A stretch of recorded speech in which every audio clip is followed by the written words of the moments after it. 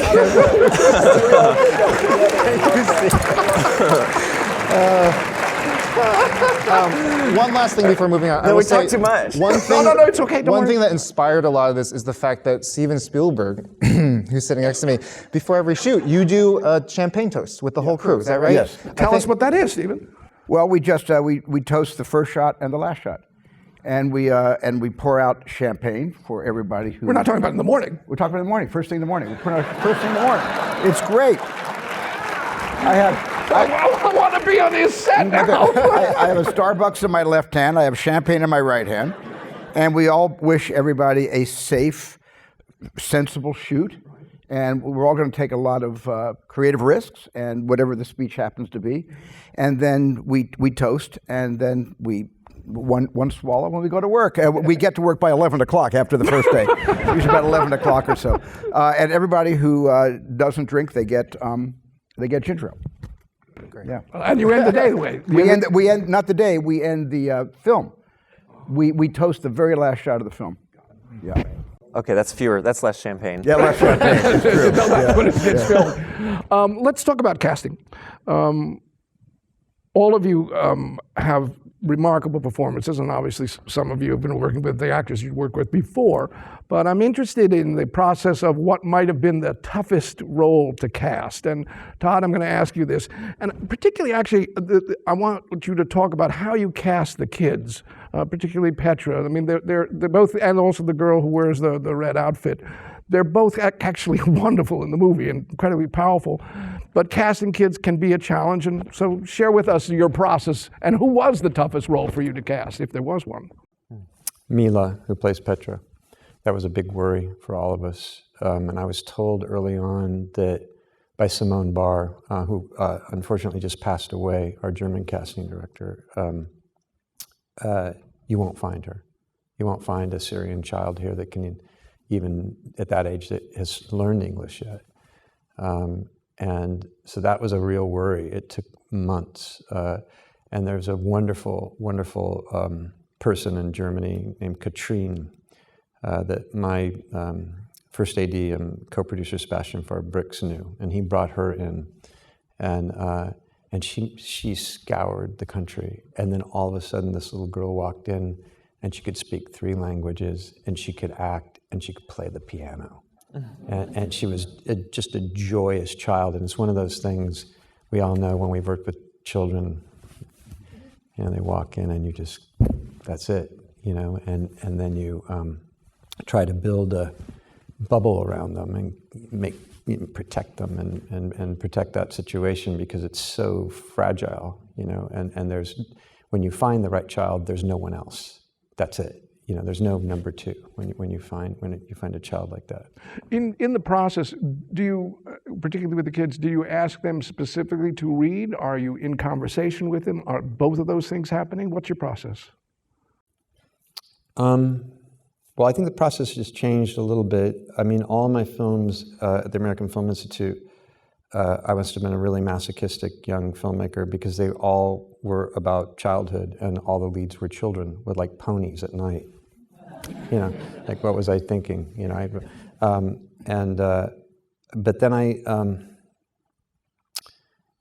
had the privilege of working with Leon Vitali, who had worked with Stanley Kubrick for a very long time, and Leon had sort of talked to me about how they found Danny in The Shining, you know, and talked about his casting process.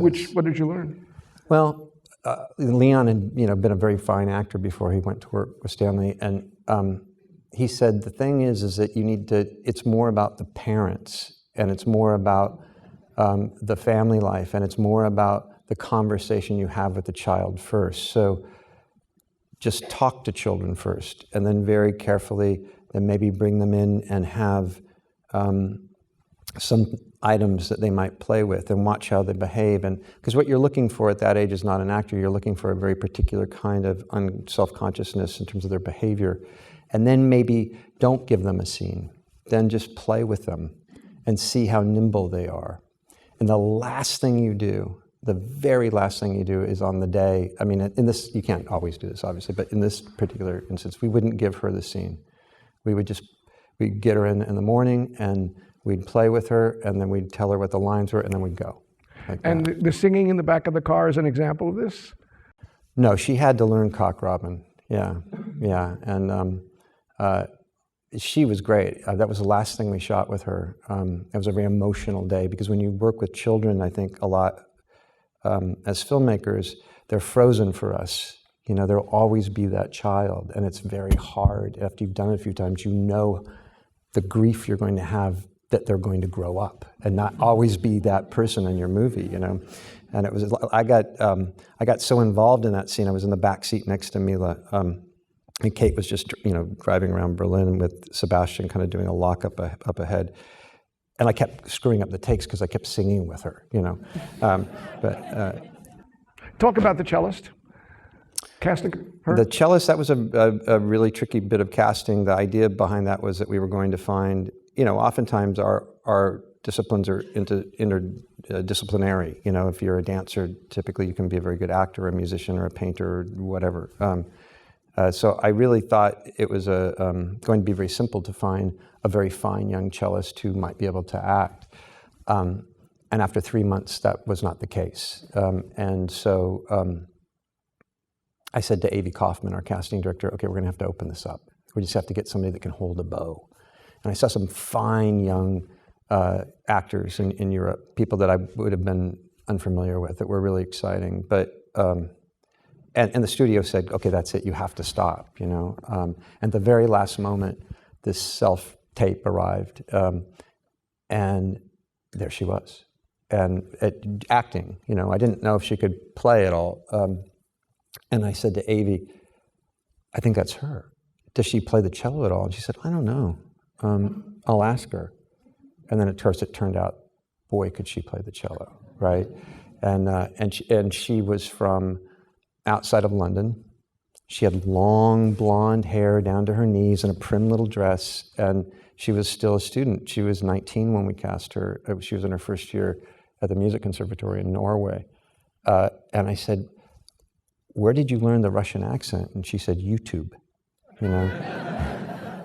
And that was it. And so she had to come and completely, and she wasn't an actor, so I mean, actors understand this, but I think for many other people, it's very hard when you have a picture of yourself, your own identity, and we really had to transform her. And that was a big deal, not just for her physically and the way she moved and the way she spoke and her attitude, but her cello, moreover, her cello playing. She was really, that was a hard thing for her. You know, I kept trying to say, you're like a young Dupre. You have to make love to the cello. You have to be physical, you know, and she was a very, very different kind of player, you know.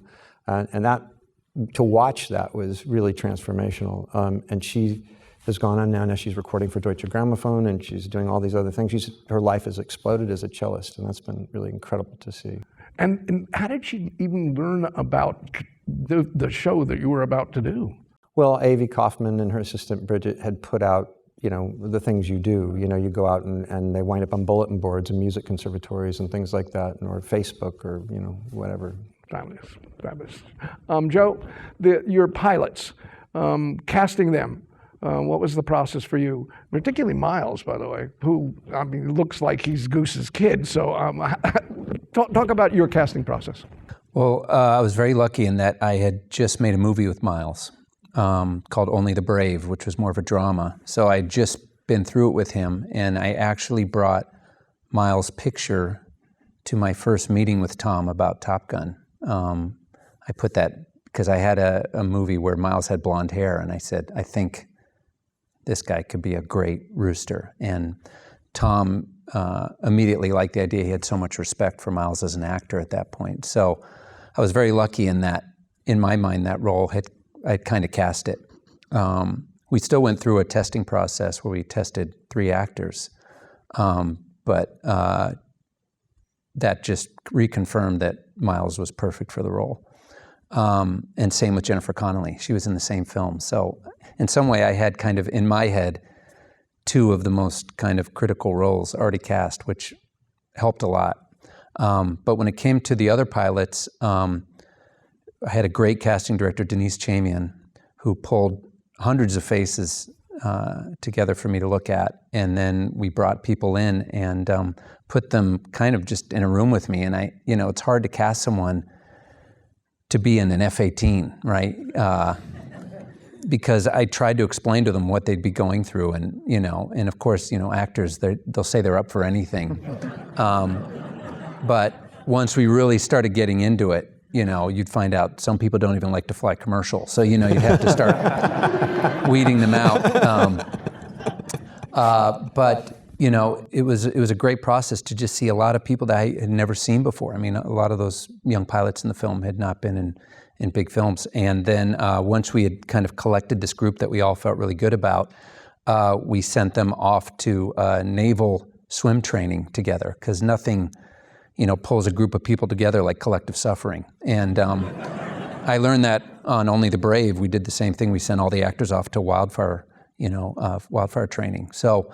But if an actor's coming in, and particularly after you've explained what they may be going through, literally, physically, what, again, are you doing with them? Are you talking to them? Are you having them read? Do you put actors together? Because it's a team. I'm curious what your process was for that. Yeah, we were reading them in like early versions of the hard deck bar scene. We had them come in flight suits. We had them put helmets on. I had them simulate like they were flying a jet and pulling G's. I mean, really kind of crazy stuff in a folding chair in a casting office. But so this is before they've got the part, but they have to go through all this. Yep. No, they did it all. They were they were great. And then we sent them off, you know, to Navy training. I took them all to Top Gun, the real Top Gun in Fallon, Nevada, where we hung out at the Officers Club with all the real pilots. Did you know, any of them a challenge for you to final settle on, like Hangman or Coyote? Would any of them say, I don't know, and do you have callbacks? What's your process here? Multiple callbacks. Basically what I would do is I would kind of get it down to my top 2, and then I sat down with Jerry and Tom, and the 3 of us together watched each of them. And to have, you know, Jerry and Tom's 100 years of combined experience, casting films, working in films was pretty invaluable, because if I was on the fence, through a conversation with them, we would land on who was right. And Tom just has a great knack for that sort of thing. Jerry obviously is a legend for it. So to have, those two guys on either side of you while you're making your choice was an amazing resource. Also in Bashir coming in, who plays Hondo, Yep. what was the casting process for having him? Because that relationship is so strong in the movie. Yeah, that was a unique one, because Jerry had used Bashir as a writer on a movie he'd done with Will Smith. So he knew him from his writing and his comedy. So that was a name I think that Jerry had pulled in. And as soon as we read him for the role, it was clear he just had everything we wanted in that character. It was a lot of past relationships that kind of contributed to our cast. Ed Harris, who was for me like a bucket list, checkbox to get to do a movie with him, because obviously Right Stuff was a huge influence on this movie as much as Top Gun was. John Hamm, and then obviously Val, to be able to get him in the movie, it was incredible. Speaking of knowing people, Martin, you of course I think knew at least 3 or 4 and had worked with 3 or 4 of your major casts, but there were some that were, I think, new for you. And I'm curious in what your process is, particularly because of your theater experience. What do you do with someone that you don't know come in and in the casting process?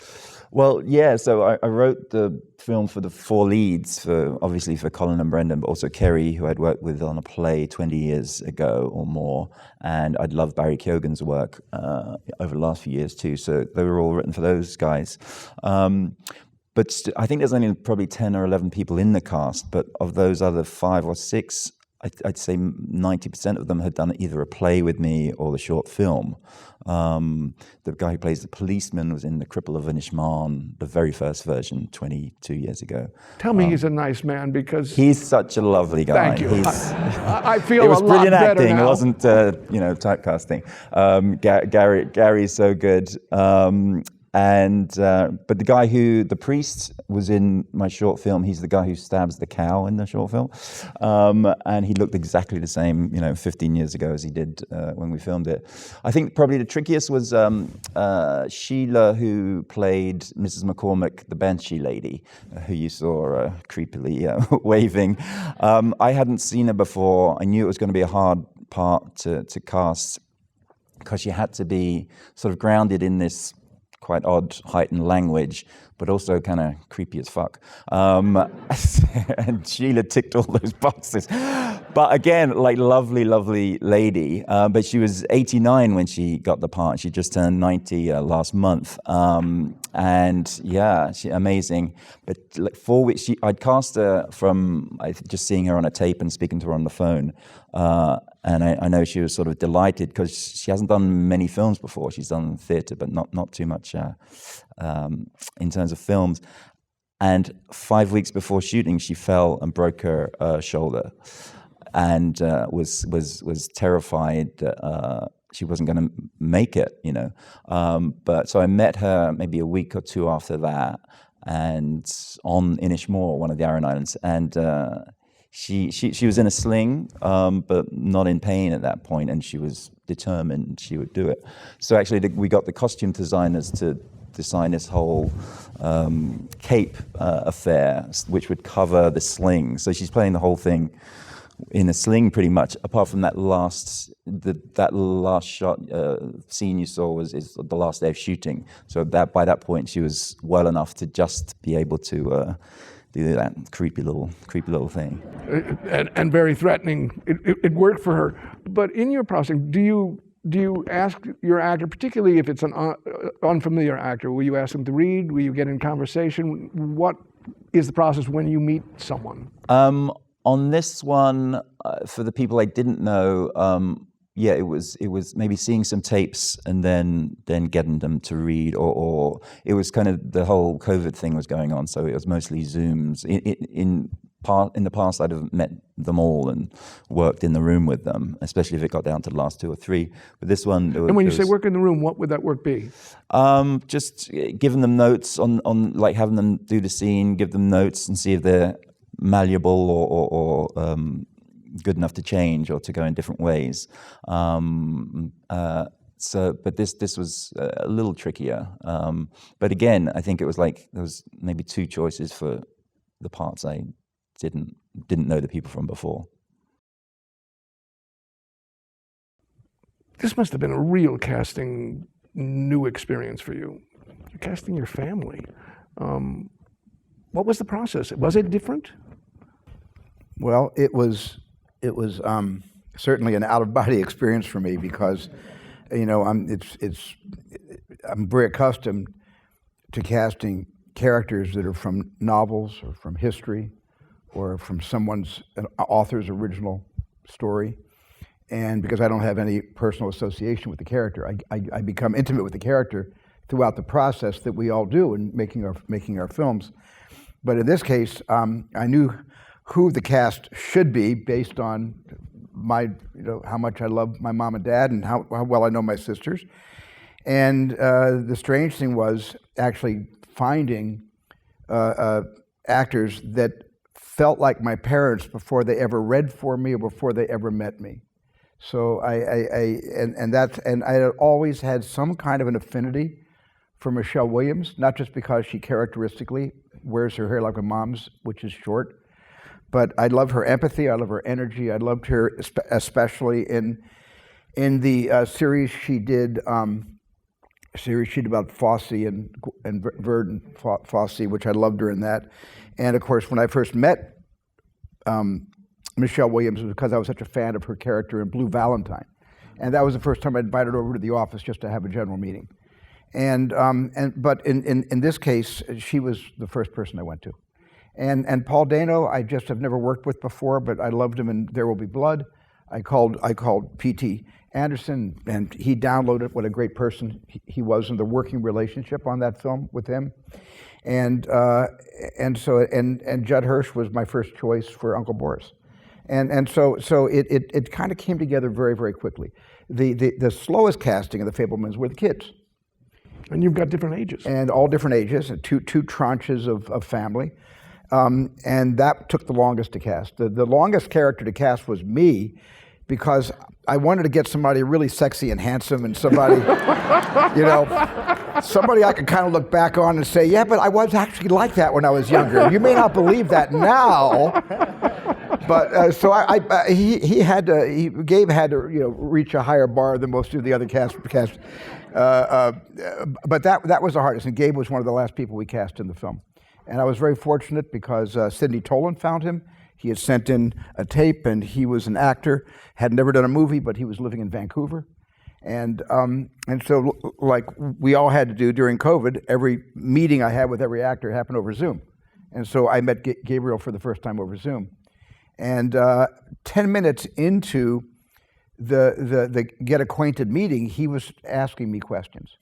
And he turned the whole interview around. And he was asking me about me. And I realized that if I cast Gabe, I would have to be deposed by him for the next 3 months, which is exactly what happened. Gabe insisted on 3 Zooms a week after he got cast. And I realized, well, he's doing his research right now, and that's what he's doing. So I just very, very gamely answered all of his questions, anything he wanted to know. Not everything, but enough. About that kiss, we won't talk about the sisters. And they have a lot to do in these pieces. I mean, really stretching actors to both be compassionate toward Gabe and also attacking him at the same time.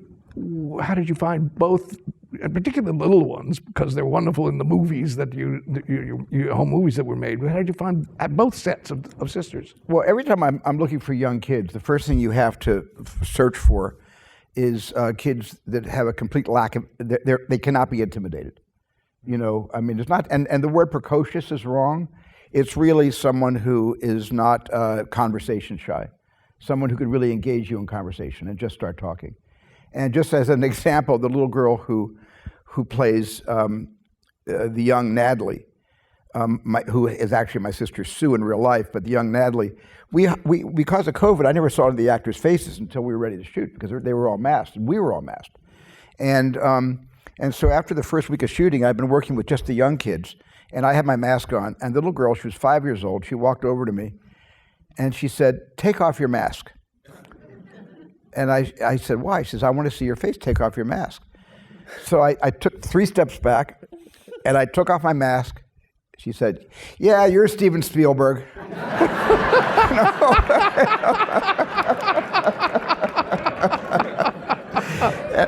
And that's what I mean by that just no intimidation, you know, and then they'll really become themselves, because what you don't want to do is ask any young kid to play a character. If you can't cast somebody close to themselves, don't even bother in that tender age range.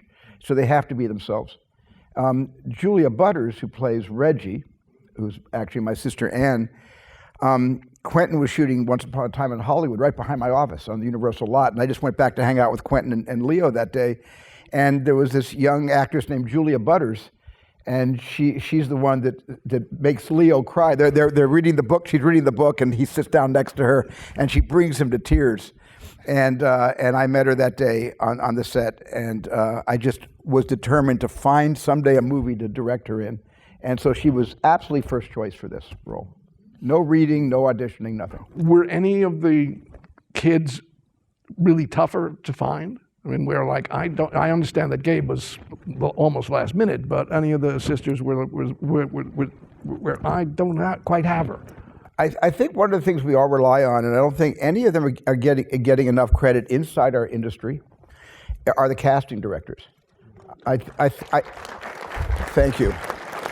I think that the casting directors, I know because Avi Kaufman did Lincoln with me. I think we probably work with all the casting directors you've worked with, and they are causal in making available to you the talent that they see before you do. There may be a person they missed that might get a better part in somebody else's movie because the casting director missed that person. But a good casting director is going to cast a broad net, and they're going to bring you the best people they find. Because remember, the casting director has the power to only give you their selects. So if they meet 500 people, they may only show you 100. So I really, really trust the casting director. In this case, Cindy Tolan, who also cast West Side Story and found all the young leads, I think she's a genius. Got it. All right, man. The high school, the 2 bullies, Logan and Chad, I'm interested in how the process of finding those 2 characters, because they're very pivotal in your story. We had some open calls, and these tapes started coming in, and Cindy called me one day and said, there's a young actor, and he lives in Australia, and he's just sent in a tape, and I think you should see this.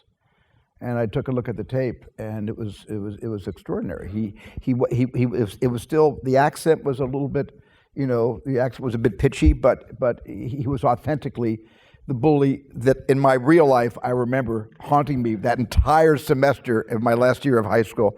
And he had all his values, and of course this always is the truth.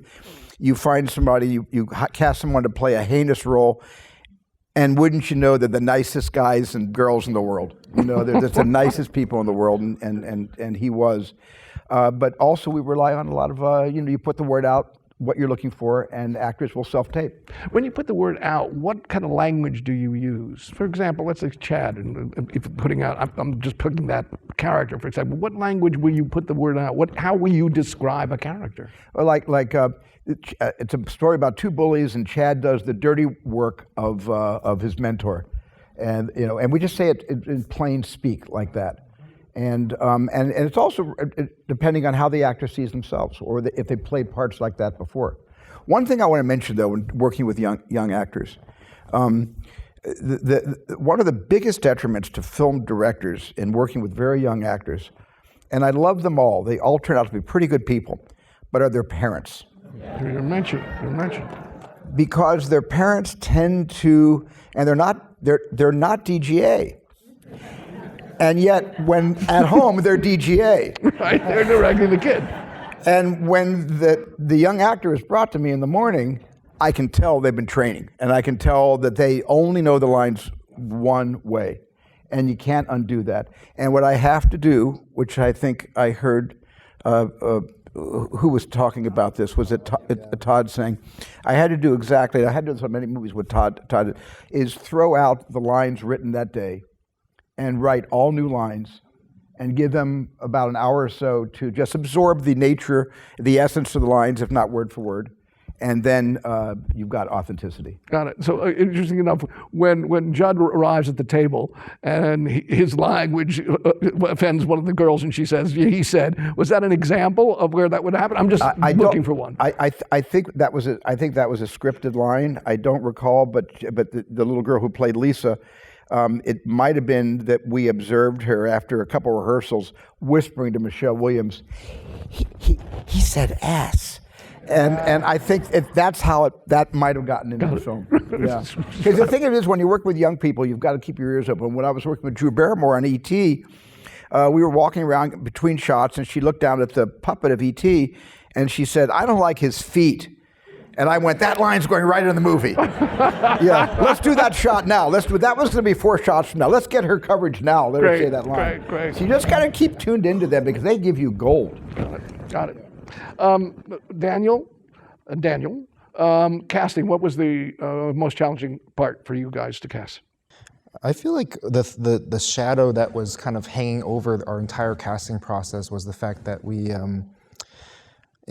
were nobody directors making a non-IP, non-franchise film, and so everything was about who could bring butts to seats, and so every casting decision was like scrutinized to a point where it was a little unbearable as directors. And then you add to that the fact that most of the cast is Asian and Asian American, and suddenly your pool gets even smaller. And one of the really frustrating things that we found out pretty early on was, we cast Michelle Yeoh, and we're like, yes, if she had said no, this movie would not exist, and we would not be able to make it. We'd have to completely scrap it. And so she said yes. That was a huge win. And then we found out she's not a big enough name. And that was really hard for us to hear because big enough for our ambition. Exactly. Yeah. In studio's defense, we'd written something so ambitious, and they were like, "The money you're asking for, I don't know." Right. And but there's always this conversation. I didn't want to live in a world where Michelle Yeoh's name was not big enough. So it was very frustrating. Totally. And every single cast member, anytime we were like, okay, who do we have that's within the parameters of big A-list, whatever. And there was no one for almost any of the cast, like for the daughter Joy, there aren't that many people.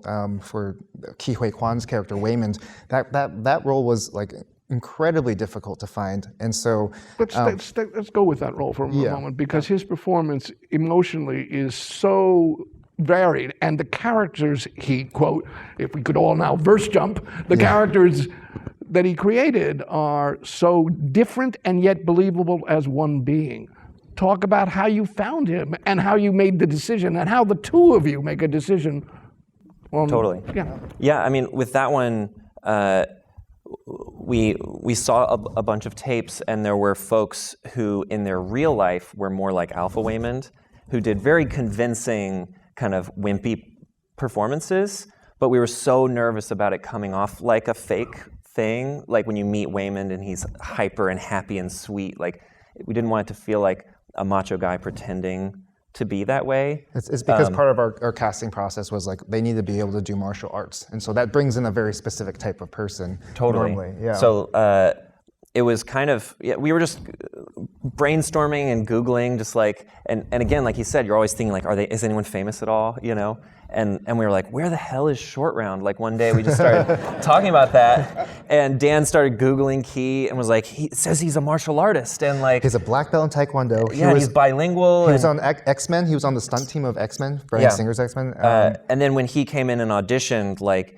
as most of you probably know because you've seen him on late night TV or something, like he is like that. Like he's so sweet and happy, and we thought he was auditioning in character to try to impress us, And we're like, okay, you can drop the act. You don't have to be like so sweet, But like that's what he's like, and so then in callbacks, the question was, can he do Alpha Waymond? And he worked his ass off to pull that off. But that was such a relief to us to know that the challenge was going to be like becoming a convincing tough guy, but that like the sweet center of this character is just coming from his real self. And on the first meeting, did you ask either, let's say him, did you ask him to read something, or do you go in conversation? And who's doing the talking between, the actor comes in and who do I look at? Yeah. What happens? I mean, we went pretty standard with this process. Sarah Finn was our casting agent. We asked her, hey, do you know anything about Key? What's he up to? Does he have an agent? Is he still working? We didn't know any of this stuff. And the funny thing is, like, the parallel story was, while we were doing that, he was actually getting back into acting. Like, it was the same month that he called his agent and said, hey, would you like to represent me to act? Because he had seen Michelle Yeoh in Crazy Rich Asians. So it was a very, I don't know, sometimes the film gods are very kind, and these kind of things can happen. And so when he came in, he had read the script already, and we'd given him sides, but we were in the room. There was no like self-tape. It was just like, we wanted to meet him. Do you, either of you, read with the actors, or do you have an actor reading with them, or their casting person? What do you do? He's a frustrated, or he wants to be an actor, so I think he's I thought you always reading. I thought you were satisfied I always as an get AD. on camera, exactly. I do my hair. No, but he started out as a theater student, and so he has a lot of, I'll brag about this, about Daniel, he has a lot of opinions about the casting process, because he had to go through it, and say, I really don't like how it's done. Yeah, it can be really, like I would watch in college, my acting friends who were sensitive humans never get cast because the audition process is so terrifying. But they're incredibly talented. But they're incredible. People. Yeah. And then like it's just the confident bros who get cast in the school play because they're not nervous in the audition. But then like the filmmaking process isn't that nerve-wracking. You're there to kind of like coax it out of them and make them feel comfortable.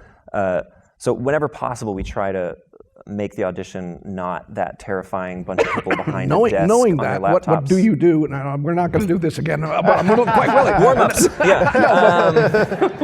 We literally do warm-ups in auditions sometimes. For a music video. Yeah. Because music videos, it's all about the body and stuff like that. So we actually, instead of doing them one at a time, we bring in a group of 10 people. We'll do like a dance party and then pick out a dancer. Oh, so you'll have a group. Yeah. Two other roles that I'm interested in. Obviously, I'd like you to talk about Stephanie and how you found her.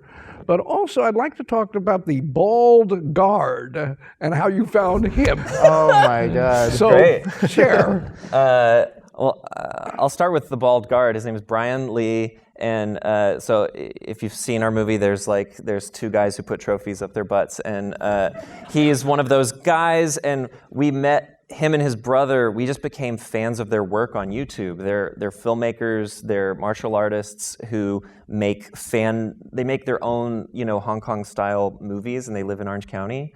And we reached out to them because what they were doing was exactly what we wanted our movie to feel like, that kind of playful, rhythmic, inventive thing that like Jackie Chan, Sammo Hung, Yuan Wu-ping had been doing in Hong Kong. And then we just fell in love with them. They're like hyper, like filmmaker best friends. They just make movies with their friends. And so we wrote those parts for them. And his audition was just me with my iPhone, and he's like a very hyper man. So like, I remember his audition, what's his line? It's like, whatever you're doing, don't. Yeah, that's all it is. I was like, so your line's like, whatever you're doing, don't. He has the chapstick, and he was like, okay, whatever you're doing, don't. How was that? And he would like turn to the camera and go, how was that? And I'd be like, just after every take. Yeah, we'd be like, sit in the scene, Brian. But you see the movie, they're just like, you can't, like, they have such unique energy, and it was such a treat, to have them. And it was also important to us that we had very few, that as much as possible, actors did their own stunts, that you wouldn't shoot around and hide their faces. In case it's not obvious, it's worth noting that Andy and Brian were also the fight choreographers for the whole film as well. We hired them because we were struggling finding the right collaborator within the industry, and they were just like, we actually watched their short films, and we're like, they're probably in like Hong Kong or something, but maybe we could fly them out. And then we found out they're in They live like 45 minutes away. It was perfect. Yeah. Well, that's over the valley. That is far away. Stephanie, how did you find her? Yeah. Stephanie was just, again, one of those random, beautiful, Kurt Vonnegut says it's like travel plans changed or just dance lessons from God, right? It feels like that. It was very much like we were supposed to be working with another actress for that role. Awkwafina, I'll just say that. We were supposed to be working with Awkwafina for that role, but she got too busy and her schedule got kind of crazy. But we've done this in the past where we wanted to get to know her, so we went out to do an episode of her show, Nora from Queens, specifically to kind of like get to know each other. And on her show, we met Harry Shum Jr. and Stephanie Hsu and like all these other incredible Asian American actors. But it was a very specific role that we were struggling with in the audition room because the role that Stephanie ended up getting, because it was just like 2 or 3 different tones stacked on top of each other. And we were in New York meeting all these incredible comedians and actresses, but everyone was struggling with the tone for different reasons. And Steph Hsu comes in and she's like 5 foot tall. She was wearing like a hoodie, just very unassuming. And we give her the instructions, okay, it's gonna be like in traditional kind of Chinese accent, but with like a little bit of a modern vernacular, but you have to do it straight face, and also you're rapping. It was a Comedy Central show. So, and like we were struggling to make it funny, and I remember watching her process the different layers, the pancake stack of all the things we were asking her to do, and she just said, okay. And the moment we said action, she like nailed it first take, and we all were like, "This is so funny!" And all of a sudden, do you remember what scene you were asking to do? It was for the Comedy Central show. Okay, Awkwafina's so it was like a period piece, like, but her vernacular is more like modern. So it's like, "What up? It's me, Shoo Shoo," and her character's name's Shoo Shoo, and we're like, "It's not very funny. Like, maybe just say it formal." So she had to be like, "What up? It's me, Shoo Shoo," and like, and then do this whole weird monologue. And she has so much changes to do in this piece. Exactly. I mean, the moments with her mom at the end are so emotionally strong, and just to get that performance would be something. No, whoa! She's a but then gift. become this power source as well. Yeah. When were there doubts for you, or did you say? And how do the two of you say that's the actor? I mean, you are 2 different people. Yeah. I know. Daniels, but you're... we're different. I mean, I think, there is always that conversation, but I really don't like belaboring the conversation. Like as soon as we start talking about pros and cons of actors, I get kind of frustrated. I'm like, I just want to talk about the pros and just wait until we all get excited, because it's really not fun to like sit behind like closed doors and be like, I didn't like the way they, stood, or that one, But like from that first interaction of that show, we knew she had incredible range. She had started out on Broadway, actually, so she's a Broadway actress, kind of fearless, able to do all sorts of things. She could sing, she could dance, all these things. And then the only thing we weren't sure of is like whether or not she could do the dramatic work, because we hadn't seen that firsthand. But it turns out, she was like classically trained at Tisch. She's like the toolkit that she carries with her as an actress is remarkable. I think partially because also she wants to be a director herself one day. And so when you work with Stephanie Hsu, every actor wants something different, but Stephanie Hsu wants to hear the whole thing. She wants to know all the mechanics behind our decisions, the tone, why are we doing this, how is this called back to something else? She has a filmmaker's brain, which is perfect for someone like Jobu Tupaki, this person who kind of exists outside of the world of our now film. that you've said the name, you have to tell us where you got that name. You're so just going to have to share this. If not, we're moving on. Dan and his wife were trying to come up with baby names long before they ever conceived. Yeah. And they were like, what if the name just sounded good? Just like and so they had their 2 tongue. favorite baby names were Cloak Jasmine and Jobu Tupaki. or Jobu Tupaki, yeah. So it's been like an inside joke for years. Got it. Well, I'm glad to become an outside one here. Let's talk about rehearsal. And I want you to all talk about it on 2 levels. One is the rehearsal, if you even have the time beforehand, and what you do beforehand. And then the rehearsal on the day of, those 2. So Todd, would you start rehearsal? What does it mean for you? How do you use it? What language do you use? Well, I started out as sort of a journeyman actor, and I was always frustrated that we didn't have a chance to rehearse very much, especially on smaller budget affairs, Wait, did you get to rehearse with Kubrick? I just want to check that one out. Oh yeah, we rehearsed. Okay, good. All right, keep going. But there's this kind of amongst actors we would always talk, which is like, how can you expect people to, buy a ticket for you just basically running your lines, for the third time on screen, which is often what would happen, So I always try to have a rehearsal period. I'm very upfront with that about the actors. They should be paid for that. But when you make your first film, they're not, and you just say, that's the deal. I need 3 weeks with you, And I think I've already said this, so I don't want to repeat myself and take up all the time here. But, for me, if you're casting actors of a certain caliber, that rehearsal period is useful in talking about scenes, talking about, like what Steven was saying, having an actor be able to come up with an idea that's a better idea or excites you and reinvigorates what it is that you've been living with for a while, and then be able to activate that, And sometimes and very often there are production, practicalities that come with that idea. So being able to pivot in a period of time to where you're not throwing a monkey wrench into all your HOD's work. But on the day, like I said, I think I already said this, but essentially,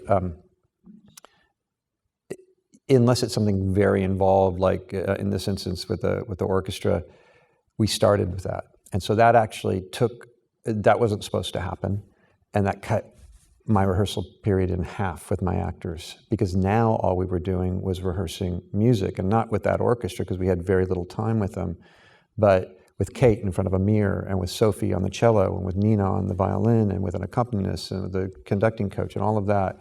And we had to focus on something that we thought we were going to have months to figure out. So when we started the show, there was some acting, but it was very mechanical. The very first day we had to do 95 camera setups, and so we had to map all of that out and say, okay, we come in on bar 20. On this phrase, the camera has to be here for the tremolo. The camera needs to be here, here, here, here, here. And because of Kate's schedule, we were going to lose her at a very particular point. Like we couldn't drop a day. We couldn't have any pickups. We couldn't do anything. And she's on screen every day. So if she went down or anything happened, it would have been a disaster. So we kind of had to throw everything at that. So then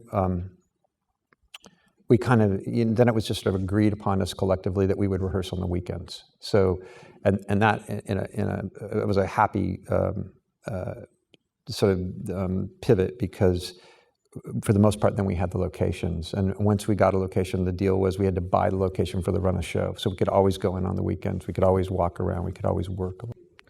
Because you are and have been an actor, the language you use, particularly with Kate, in terms of those weekends developing a scene, what would be that conversation? Well, sort of what Daniel Kwan is describing, which is Kate is a kind of performer who thinks like a filmmaker, So you're talking about the whole thing. You're not just talking about what she's going to be doing. You're always looking at what is the effect of the whole, And so it's just like talking to another filmmaker who happens to be a fucking fantastic actor, right? I mean, so it's true. So, in finding, her style of conducting, particularly the physical moments, when there's a moment when she's doing something with the fifth and her whole body gets, she's almost looked like she's punching the punching bag that she's doing. Yeah. Talk about how that evolved. Well, it evolved because we were supposed to be shooting originally in the fall of 2020, and then there had been a second lockdown in Berlin, so we had to eject from that plan. The idea was I always wanted flat light. I always wanted it to take place like 3 weeks, for the most part, 3 weeks in November, with the exception of the denouement or the epilogue, but which meant that we would have to start in September with all the interiors and work our way toward the windows and work our way towards outside so we could get that flat light, which meant we had to punt for a year. And that was a very, very good thing, because in that year, Kate, she did 2 other films, but she would come back after filming and she would do a great deal of study, and she studied dance and she studied other conductors and she had a conducting coach. And so that language of how she was going to move really evolved, over that period of time, so that by the time she got up in front of the Dresden Philharmonic on the very first rehearsal, I mean, that was a really incredible moment for all of us. the moment she stepped on that podium, and you thought, okay, is it going to work? And then it was just, wow, you know, okay, all right. You know, I mean, orchestras I know can be very critical of conductors. You even write about it. I mean, that's part of your story. Could you tell when they saw her do that moment they were buying it as well? Yeah, well, I mean, we had this conversation with Gustavo Dudamel the other night at the Academy, and he was saying that. He's like, you know, they smell blood, you know, and they do, you know. I mean, Sebastian, my co-producer on my first AD, we spent several days in private interviews with every single player in that orchestra, trying to get to know the orchestra, because we didn't want them to be a band for hire, and we wanted them to play. You know, we had them. Many of them got very excited. They were dubious, you know, of movie people. But after they saw how hard we worked and that we had a sort of discipline that they could relate to, they stayed on through production, and they would drive up from Dresden and, you know, walk, you know, in the background in a hallway or whatever. They got very, very excited about it. But it was, you know, it's a political organization. There are 100 people, and that's complicated. And you talk to, you know, a cello player, and they go, I don't like that guy in the percussion section. He's an asshole. And you go, okay, all right, okay. You know, good to know. You know, keep them apart. You know, and so you really, you know. Yeah, we've lost your mic, but you'll speak up there. They'll get it back. Things to manage. Is that helpful? Yeah, that's helpful. Okay. Sound is a big part of your movie, so. But when I'm interested in when you're learning from in rehearsal, when they all approve of the fact that they're going to do the cello concerto, and they all did that motion. Did you know that, or is that something that you were learning in the process? No, that was always in the script. Thank you, Daniel. There we go.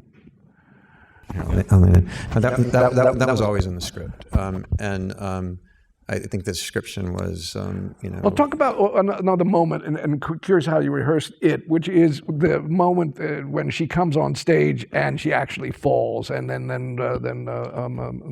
Elliot comes up and when she attacks Mark Strong. Yeah, talk about how that evolved and how you rehearsed it, because you've got the whole orchestra there as well. Well, that was an interesting thing. I mean, I always knew there was only one way to do the shot. You know, I knew I would be on a 65 techno crane. I knew how I wanted to reveal her. I knew where she would die below frame. I knew that when I wrote it. Now, knowing that is one thing, but then you're walking into a concert hall with very specific load standards, and trying to get a 2-ton bass of a techno crane on that stage without them kicking you out the door was very tricky. And that was a long conversation of building in deck. And again, we had very little time with them, so how do you spend your day, and how much do you sacrifice for that shot? And you have to have that shot, you know. So the other part of your question that, you know, was a conversation between us was, do we let them know? Do we let the orchestra know? And of course, the idea was, no. No, we don't let them know, you know, because we might get lucky, and we did. You know, But did you have a number of cameras here? Because there are reaction shots that they have as well. And we had a couple. Yeah, we had 4 cameras running. We had I think an 18 millimeter lens on the techno, and then we were picking off certain people that we thought that might react in a particular manner. And then once we got the shot, you know, then the rest of it, the camera goes from, you know, being very, very stable to obviously it's just handheld after that point. So. Got it. What about rehearsal for you, Joe? I know there are 2 parts of it. Obviously, the rehearsal of those actors literally getting to know what the physicality of their action's going to be, but also just, you know, when you're, again, setting up a scene, for example, all those guys meeting at the bar for the first time, do you rehearse beforehand, before shooting, or is it always on the day? What do you do with rehearsal? I think it's like everyone said, it depends on the actors you're working with. It depends on the scene, how much camera choreography is part of it, because you want to make sure the camera's not the thing that's holding everyone up. You know, I know that's frustrating for actors when they give their best performance, but you wanted it to be a dolly zoom or something where you land right into perfect focus, and that's what blows it. So, you know, someone like Tom is different than anyone else, I would say, because Tom has so much experience. For him, it's more about the script. And since it's a character that he's lived with for 35 years, you know, I have a lot of faith that he's going to know how to play Maverick in a certain scene. But something like the bar scene, that scene was as complicated as any action film or action sequence I've done, just because of the amount of coverage, the introduction of 6 or 7 new characters, and always making sure that you're in Maverick's point of view throughout all of it. So a lot of the coverage is, you know, if you notice, it's Maverick like eyeline shifts, right? Him looking at this, making sure that he's tracking everything that's happening in that sequence. So that bar scene was probably, you know, the most complicated sequence. Now you storyboard, and I think thousands of storyboards. Was that scene another example of? Yeah. I like to be over-prepared. So for me, if I can go in knowing exactly one way to shoot the scene with boards, then on the day I find I'm a lot more comfortable varying from the plan. So I like to board everything and make sure at least the crew has a sense of one version of the day. And then I usually don't even look at them once I get there. Just having the fact of going through the process of having to sit with a storyboard artist and tell them what the shots are, what story you're trying to tell, that sort of imprints it in your brain so that when you get there, you can either follow it or you can vary from it. And I find that crews, you know, when the crew knows you put the work up front to have a plan, if you want to blow it all up and do it completely different, they're on board because they know you're in search of something better, right? In the scenes, the 2 scenes, and again, I'm interested in Rehearsal, the scene with Val Kilmer and certainly the scene with Rooster near the end. These are both very emotional scenes. And I was actually thinking about all of your movies, and in fact, in each one of your movies, which is sort of fascinating, characters actually break down. In each of your cases, characters break down to the point of the emotion takes them over. There's something else happening with Tom in those 2 scenes. Yeah. And they can you talk about how they develop? Those are both interesting scenes. The one with Val, I didn't want to rehearse that at all because I wanted everything in that scene to play out. I knew I'd have to, it might be the first take. I really felt that way because there's so many parallels between what's happening on the screen and what's happening in real life. You know, Tom and Val have so much history. You know, they were 35 years ago, they were in this movie. It made them both superstars. And now, you know, Tom hadn't seen Val in that amount of time. So even seeing Val now, I think had a huge emotional impact on him. So that was something that, you know, those are 2 legends. I was not going to rehearse them. I wanted to let it play real time. So that was, I think, yeah, as much dual camera coverage as possible. I only think it was a couple of takes. And everything, I think that's why that scene resonates, because it's so genuine. The funny thing when you say, you know, the scene with Maverick and Rooster at the end of the movie, the big pivotal end, I didn't know I was shooting that scene till 12 hours before because we had to throw the plan out the window when the aircraft carrier broke. Broke? Broke, yeah, which apparently happens. Hopefully that's not a secret I'm Did giving you away. break it?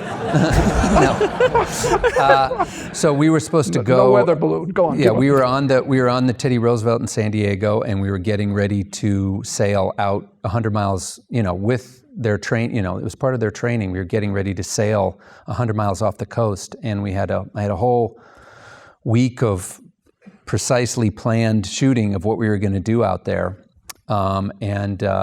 You know, an hour before we were meant to leave San Diego, they said the ship would not be leaving. There was an issue, and that was going to take a day or two to fix. So all of a sudden, I was dockside, and all my open sea stuff that I'd planned to shoot for the next week, I couldn't do.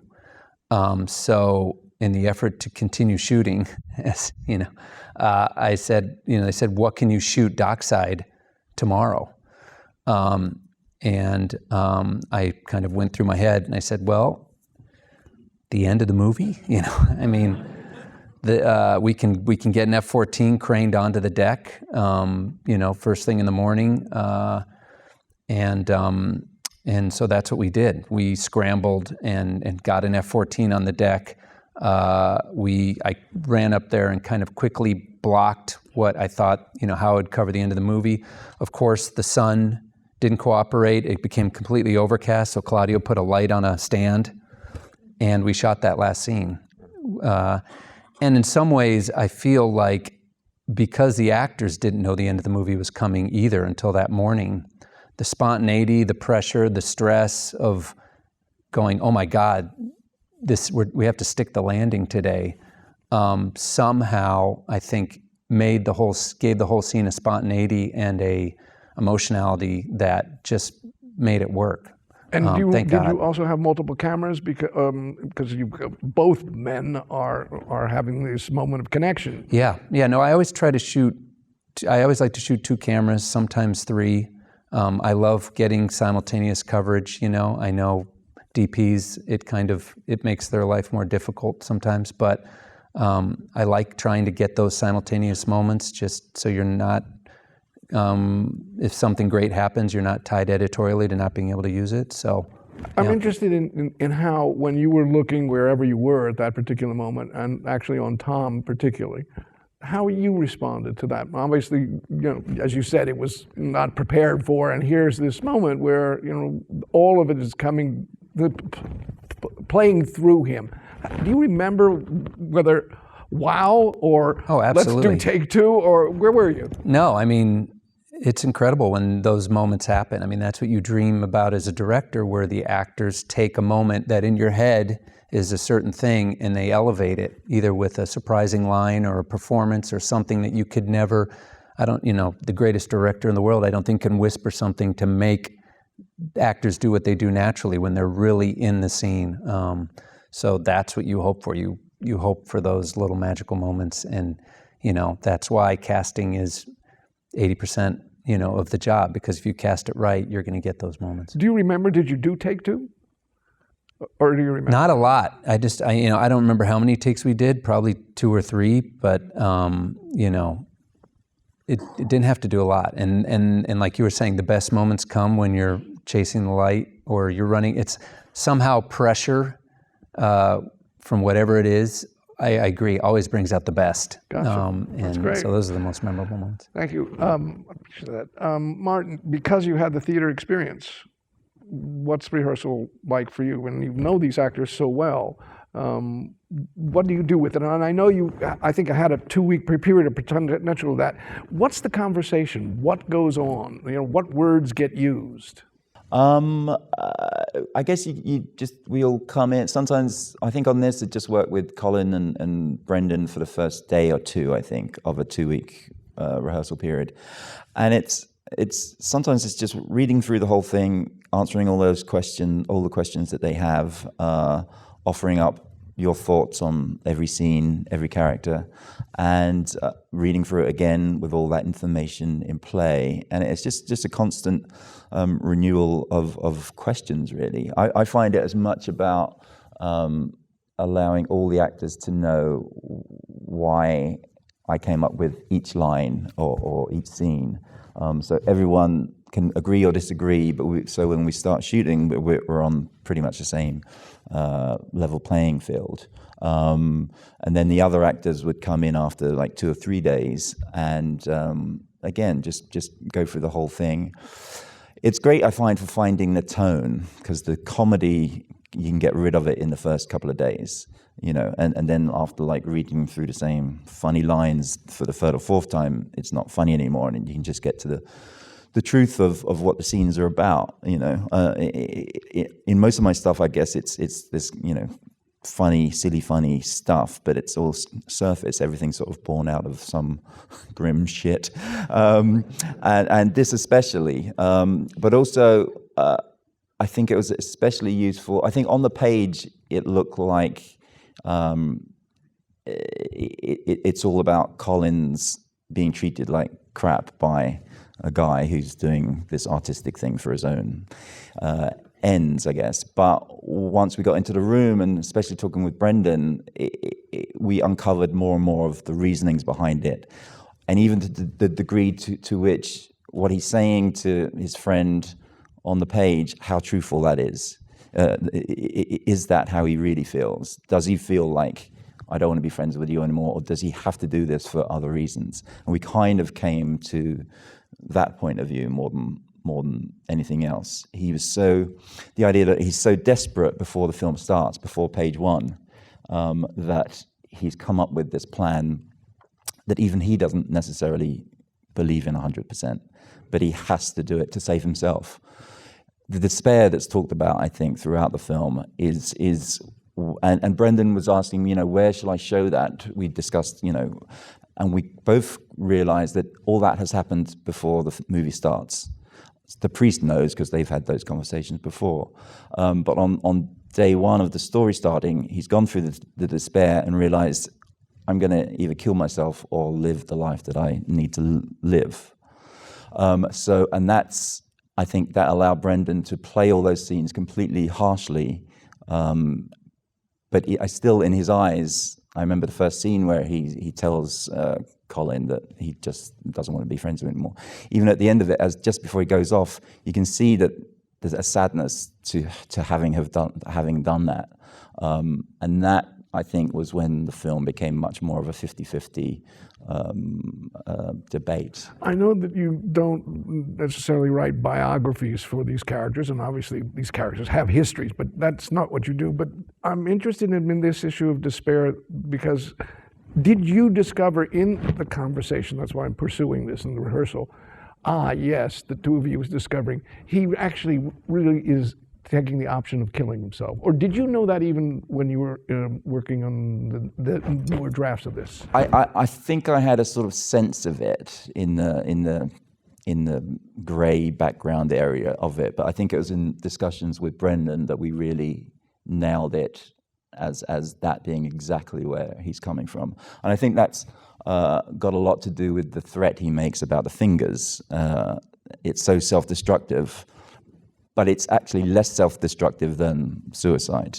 And that's, I think, how Brendan came to what I'm liking about what you're sharing with us is discovery. That rehearsal, if you can get the time, you can discover something that you may have not known, and now, because of the collaboration, you get to know. And this is, I think, a real serious example of that. Yeah, very much so. And it's crazy that more people don't do it more often. I understand the reasonings behind that, but for me, it saves so much time. All those discussions or details are already there before the first day of shooting. So on the day, literally, there's almost no rehearsal on the day with the boys. There's almost no conversations. There's tweaking to what we've discovered in those first 3 weeks of rehearsal. Steven, for you, I know that different times you've not liked to rehearse because we've talked about this. Did you use any time to rehearse? And obviously it was the weird time of COVID and the rest, but I'm curious whether this shifted for you at all. No, there was no rehearsal. I don't usually rehearse. I rehearse on film. Got it. Like take one, take two, take three is our rehearsal takes. But I don't rehearse in a room and rarely do a table read.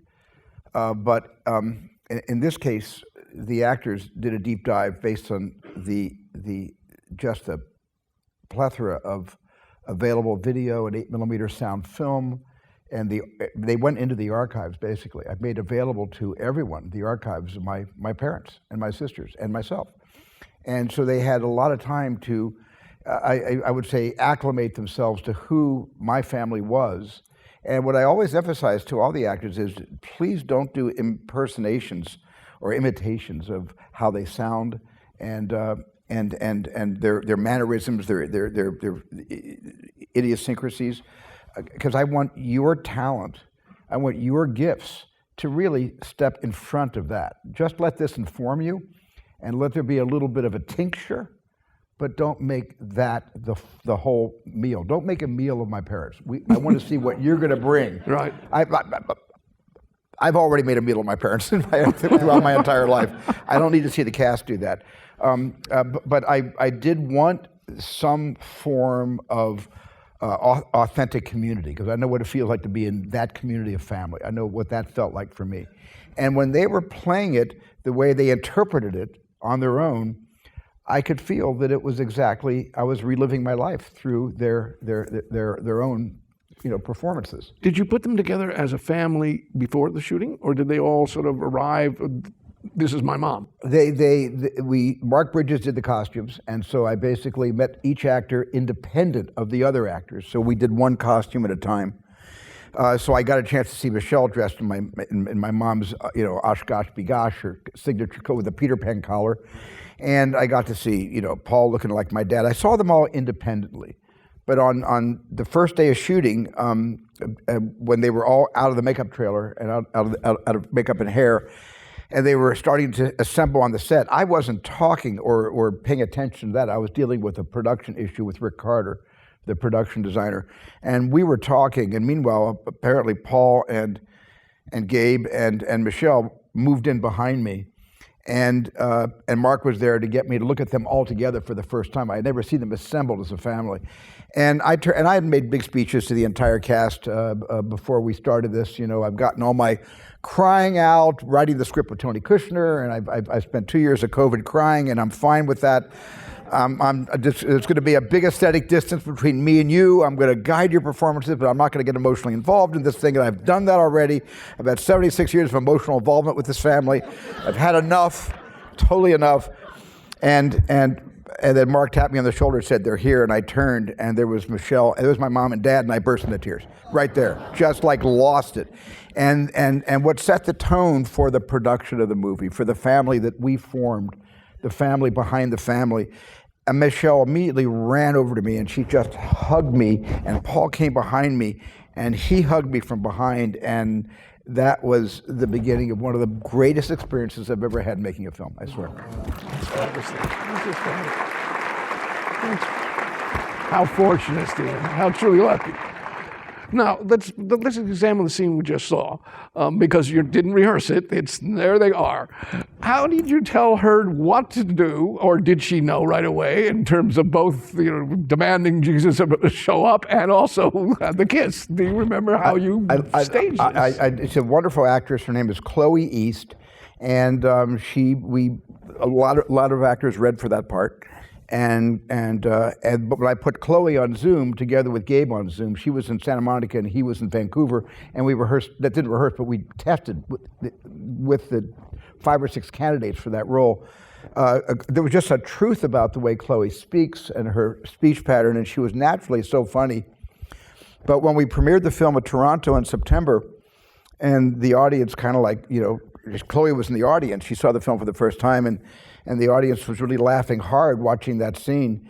And when we went to the little after party afterwards, where I got COVID, by the way, for the first time, because I didn't wear my mask, and we went to the after party, Chloe came over to me and she said, I wasn't playing it that way. Was that supposed to be funny? Because she believed the character, because she completely bonded with Monica, and she believed Monica, and she took Monica as seriously as I wanted her to take Monica. But she didn't see the humor in it. She saw the sincerity in it, and that was, it's wonderful when that can happen. Again, because you didn't rehearse, when Paul Dano says that scene about we're getting divorced, which is a stunning scene because of everybody else's reactions. Do you remember communicating how each one would?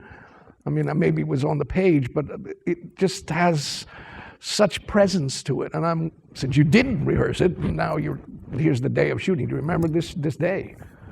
I remember on that day thinking, who do I want to put my camera on first? Because after 7 or 8 or 9 setups, and you've done the scene over and over and over again, the 9th or 10th setup is not going to be as spontaneous or as honest as the first couple. So I decided to put my camera on the kids first, because they had less experience. So I started with coverage of the 3 girls, of Lisa and Natalie and Reggie. I started coverage just with them. And then I had a second camera, because they were all sitting on a couch, and I had one camera covering them. And then I had I usually just use one camera, but on a scene like this, I use several. Then I had another camera on Dad, on Bert, breaking the news to the girls. And I just isolated that completely. I think I asked Michelle not to be on the set for that scene, because I wanted, however she reacted, I wanted a camera on her. I didn't want her off camera helping them. I wanted her off the stage while I shot that. And if my memory serves me correctly, after I got that coverage, I brought Michelle on.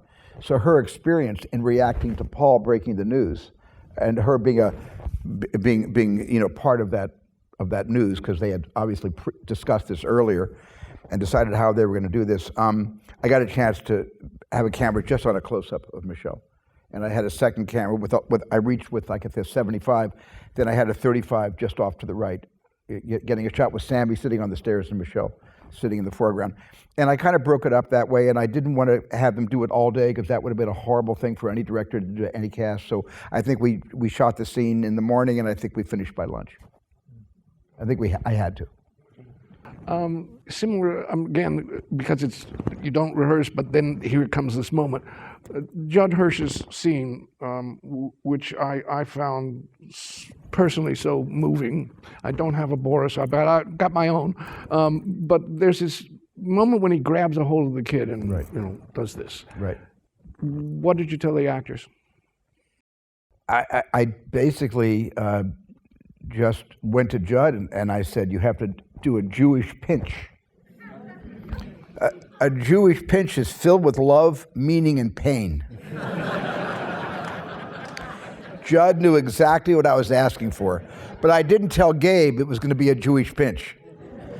And so when I got Gabe's coverage on that side, that was a real reaction. Got it. That was a real reaction. He knew he was supposed. There is a line that he responds that it says that hurt, but exactly. he didn't know he was going to really hurt. Well, I don't think he hurt him so much. It didn't leave a mark. It wasn't that bad. It didn't leave a red mark. That was or the anything. one. That was the Michelle on his back. But it was a Jewish pinch. I mean, I knew 3 of my 4 grandparents. My dad's dad passed away just before I was born, so I never got to know Sam. But I named the character after the grandparent I never met, and so I know what it's like to be pinched, because every Jewish holiday, it was a shanda for the goyim, and for anybody around, because Rebecca, Grandma Becky pinched me, Fievel pinched me. The pinch was a big deal in our family. I got it. Let's deal with the slap, and particularly, there are a number of times when Michelle breaks down. And they were very powerful. The one on top of when they stopped by the vines on that hill. Do you recall how and when and how you communicated to? Let's just take that scene when she goes up and Gabe chases her up the hill and she sort of breaks down. Do you remember this? Well, I remember that it was going to be shot, because the way schedules lay out, we lay out schedules basically for economics to begin with. And when you're shooting a miniseries, it's a shame, but you have to shoot sometimes a scene from episode 5, a scene from episode 2, a scene from episode 7, and the same thing in a film. You shoot wildly out of continuity. And I was really worried because we were going to shoot that scene on the 3rd week. And I didn't think, Gabriel or Michelle were really ready to shoot that scene yet, because they really hadn't experienced themselves in character for a long enough time to be comfortable. But Michelle and Gabriel never came over to me and never said, why are we shooting this? There were no complaints. But they had just left Phoenix, Arizona. And the only location we could find where we could afford to go to was desert. And I wanted that transition between desert and Northern California. But I wasn't getting that. That wasn't in the budget. So I'm walking around in the morning looking for my shots. And the whole crew is waiting, and I'd never do this, but I was pacing for 45 minutes. They told me, I'd lost track of time. I was probably walking for about an hour, and I went over to Josh McLaughlin, the assistant director, and Chrissy McCosco, the producer, and I said, I don't know how to shoot this right now. I think this needs to be green. It needs to be wine country. And I know it's not in the budget, but I'll pay for it. How is it going to cost? And Chrissy told me how much it's going to cost, and I said, well, the studio can pay for that. But I can't shoot this now. And I didn't fall back on the excuse that the actors really weren't emotionally ready for it yet. I felt that would give them at least another month, and it did. We shot that near Santa Barbara, near Ojai, And it was much better to wait because Michelle was an amazing person. She knows when she's nailed a take. And she told me she doesn't think she could have nailed it so soon in the production, sequencing, but she knows, because she'll come over to me and she'll say, and she's great, she'll come over and she'll say, I think that was the one, which is great. And she's always right, every single time. I remember what take she would say, that was we shoot 4 or 5 more takes after that. You would? Every time she would say to me, that's the one, she was right. But she didn't object to your, let's do another. Oh no, she would do as many as I wanted. And get to those states. Yeah. Wow, amazing. Thank you, Steven. What about you guys? We're talking rehearsal. Yeah, I feel like we relate to everybody a little, but like we, had a really ambitious movie on a tight schedule, and I feel like with this movie, even if we could have rehearsed, it might have made the actors more confused the more we rehearsed, and like, because there's so much intercutting, et cetera, in the movie that we tried to like answer their questions, talk through the really important things. We did do a table read on this one, which what did you was learn like, from the table read, by the way? It was so invaluable. It was really an aha moment for both of us where we're like, oh my God, it works. Because we had everybody except Jamie for the table read, and so the family got to be in the same room together, and it was also the first time we'd heard the script in Chinese, and so like they would laugh at lines that only are funny because of the translation, and then they all started live retranslating it and pointing out which lines didn't work, or like that's not how my mom would say it.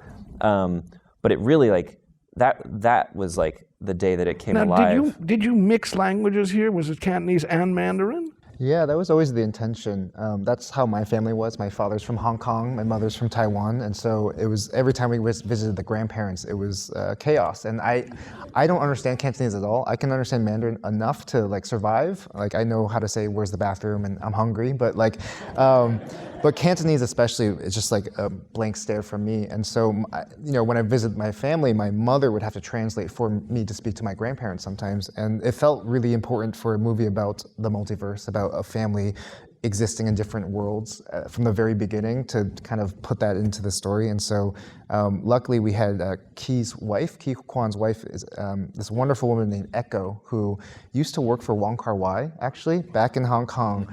And you do have some dedications to Wong Kar-wai in this movie. What are you talking about? Okay, I just want to acknowledge. But he,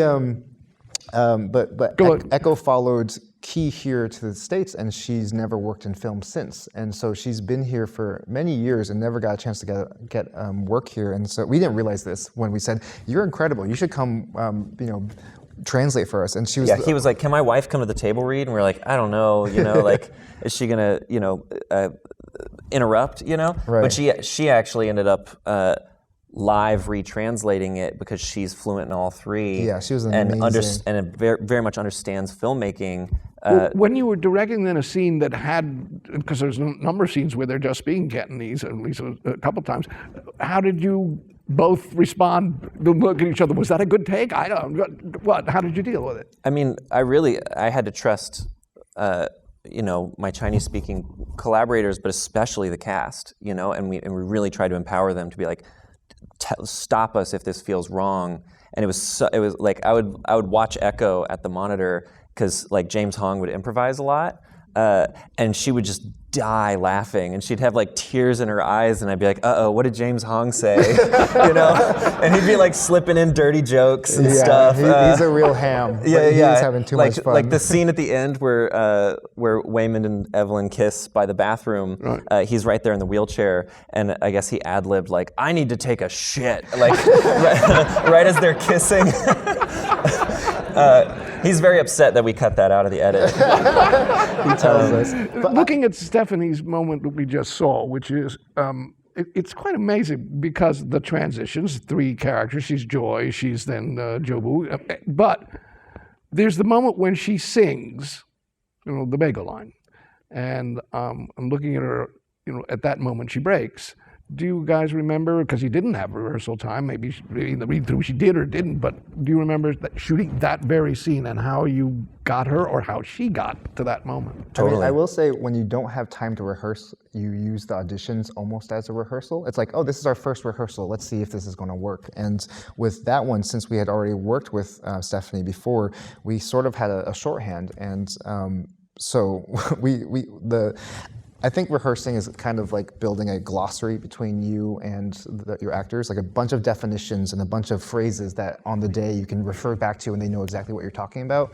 And with her, one of the things in our toolkit was blowing up the movie. We'd be like, we give you permission in this take to blow up our movie. Just ruin the film, just become the chaos that the film needs to be. Which means switch genres, make fun of us, look at the camera and talk about how dumb this movie, whatever it meant for her, like it kind of, we knew it was going to be too much for the film itself, but we knew like there was going to be moments of brilliance that would poke out. Which is like, it's funny, like in the audition, we gave her that prompt and she went crazy. Like the scene just like went on crazy tangents and we were so excited and we were like, whoa, the character suddenly makes sense. And we were like, oh, this is gonna be like Jim Carrey's The Mask like interrupts our family drama,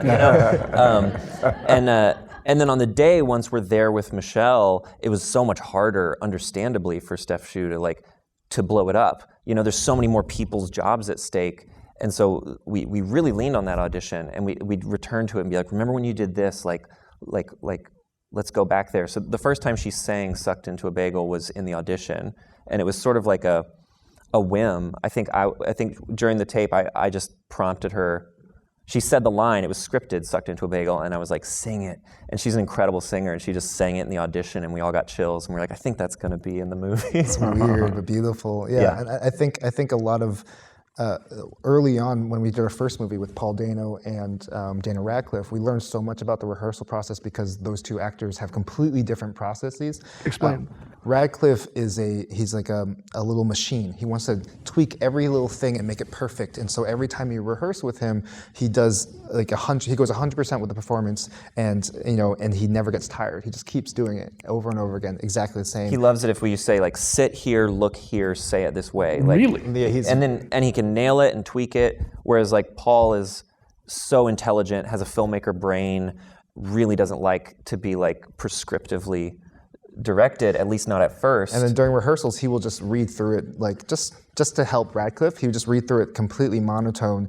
And it was our first movie ever, and the first time working with actors of that caliber. And we were kind of like, it was off-putting, and that's because the moment you say action, he's performing or he's rehearsing on the camera, like you're saying. You film the rehearsal with Paul, and usually what he does is he goes too big. Again, he stretches out, and he really tries to find the range of the moment, and then from there we kind of cherry pick. That was really good. This was too far. Find something in the middle for this section, and he to the dismay of our camera operator, he would change it up every time. He never really knew where he was going to be standing, but seeing the two different ways those actors rehearse taught us so much about what we needed to do with our actors in this movie. I'm really interested in all of you responding to this, which is the language that you might use when you want to make an adjustment.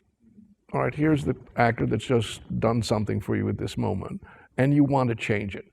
And you're an actor, so both of you know the experience of being poorly directed by directors who might say louder and whatever. So I'm curious, what language do you find that you used, when the two of you, when you wanted to change performance? I remember Jamie would make fun of us because after every take we'd go, great! But we kind of just say great after every take, because it was fun. And then we'd come over and give her a note, and she'd be like, if you had a note, why'd you say great? Because there's great stuff in there. Yeah. There's always something great. But we were talking earlier during the brunch about Joan Darling and how she was, and actually we talked about Joan Darling too. I think she's just been really influential on our careers, just in our process, because we met her at the Sundance Directors Lab, and she's an actress, filmmaker, acting coach. Great teacher. Just an incredible teacher, and the way she put it is like every performance, it's like a plant. It's this living thing, and if you cut off the branches too quickly, you won't know what shape it's going to become. And so her, like at first we thought like she was being a little too, new agey and whatever, but she's like, I never give a negative note on anything. because what happens is you should be watering everything that you love, and everything that you're not watering will slowly die away because there's only so much real estate that the plant can have. She has this wonderful line. She will take a whole bunch of notes on a performance and like 10 different things, but then she'll go up to the actor and just say one thing. And as the actor is doing, she'll be crossing out about 9 of those notes because one note changed that everything. is true, yeah. She's really big into just the one note cutting untying the entire knot. Which we're pretty bad at. Yeah. So you get lots of notes. We can take some more classes from Joan. But it's less of a note, more just like we come in and like diarrhea of the mouth, just like, oh, I had this thought and this thing was good and that was great. You know, we try to tone it down when we can. And it depends on the scene too. But that was huge for us, learning from Joan. Anyway, I want to hear from you. For you, Todd, if you're giving a note to an actor, and I know you know the language that works for you as an actor, I'm interested in what language you would use and how you would change a performance if you needed to. Well, kind of like what you guys are all saying, what Steven's saying, and what Daniel Kwan was saying, which is every actor is different. You know, having an acting background is important maybe to a point if you have an affinity and you have the same way of thinking about how you want to get to a place. But that's every actor is different. I mean, for instance, Noémie Merlant, who plays this character Francesca Lentini, the assistant in the film, she's a first take actor, and she works very, very tiny, and you may not see it. And you may over-direct her. And that's something that I really discovered in the editing room, which is I said, I'd turn to Monica Willie and say, I'm an idiot. You know, as she had it in the beginning, a whole story in her eyes. Talk is not good for her. Whereas with Kate, we can talk forever. She comes at her work very, very differently. But sometimes it really, you know, I mean, I remember being frustrated as an actor with there was a kind of a word that I would encourage everyone to, if you use it, to not use it with actors, which is, this needs more energy.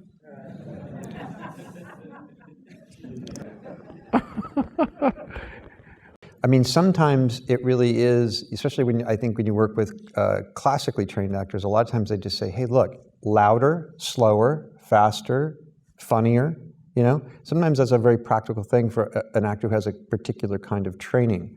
For another actor, that doesn't make any sense. I remember the first time that I properly met Steven, you ambushed me at Amblin, and I turned around and I thought I was going to die, you know? He snuck up on me, and I asked you all the questions that you dream about asking Steven Spielberg, you know, and he was very patient with me. But I remember asking you one question in particular having to do with Karen Allen and your experience, and as a devotee to that film, I said, you're going to make another one? And I asked you a bit about her, and you told me a story, which I won't repeat because it's not fair, and you should be the one to tell this story. But I did tell the Daniels this story, and it had to do with thus a very important piece of direction, which is sometimes you just need to look at the monkey. You know, sometimes you have to tell an actor, look there. It's the classic thing with everyone says, you know, in Casablanca, right? Like it felt like such a deep moment. It was just the AD going, hey.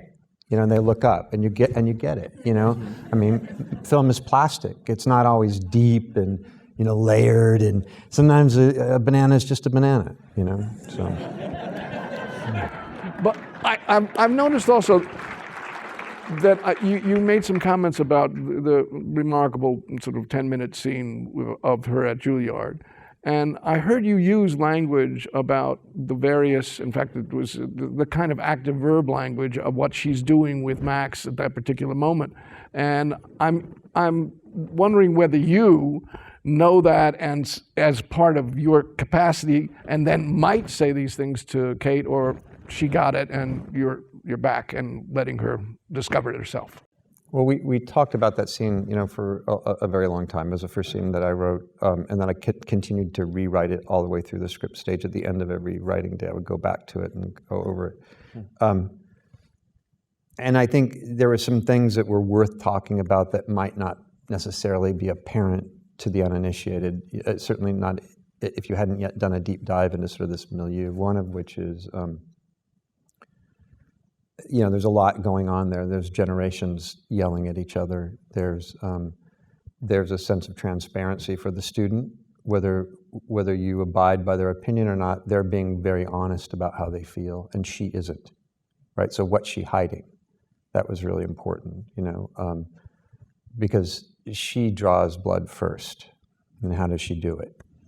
She criticizes his choice, a creative choice to interpret this conductor's music. And who is that conductor? Or who is that composer, rather? That composer is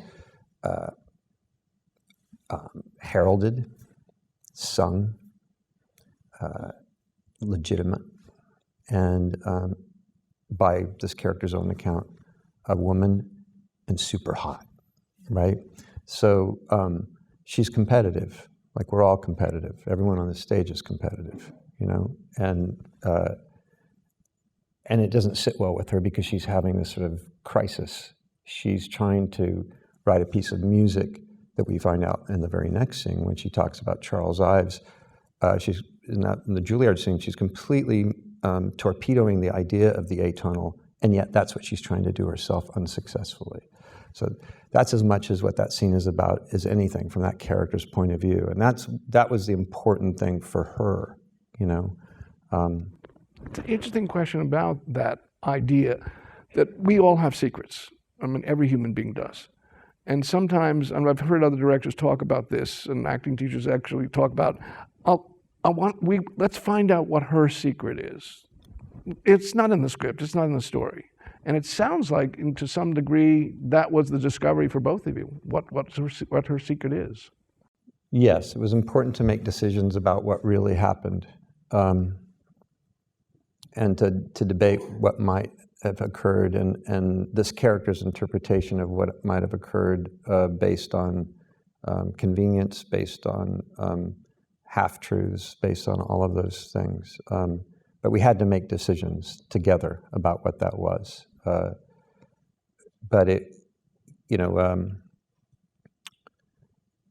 it's